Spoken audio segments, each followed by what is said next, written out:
berinisial NZ menjadi sorotan publik usai diduga melontarkan komentar dinilai menyakiti pasien BPJS, Yurizal Tri Cairawan. Belakangan terungkap NZ merupakan putri anggota DPRD Kota Tasikmalaya, Ade Lukman.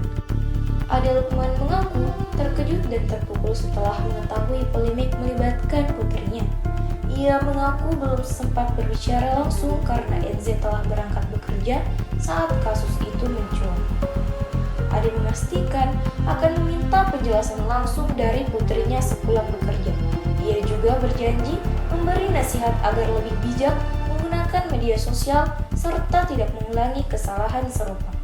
Menurut Ade, seluruh pengguna media sosial harus memahami norma berlaku serta konsekuensi hukum, termasuk ketentuan dalam Undang-Undang Informasi dan Transaksi Elektronik.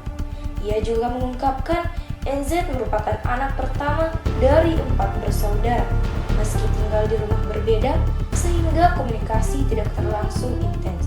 Ade mengaku tetap merasa sedih atas peristiwa tersebut. Sebagai bentuk tanggung jawab, Ade meminta NZ segera membuat video klarifikasi dan permohonan maaf kepada pihak merasa dirugikan. Video tersebut telah direkam dan dibagikan sebagai upaya meredam polemik.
Download Tribun X sekarang, menghadirkan lokal menjadi Indonesia.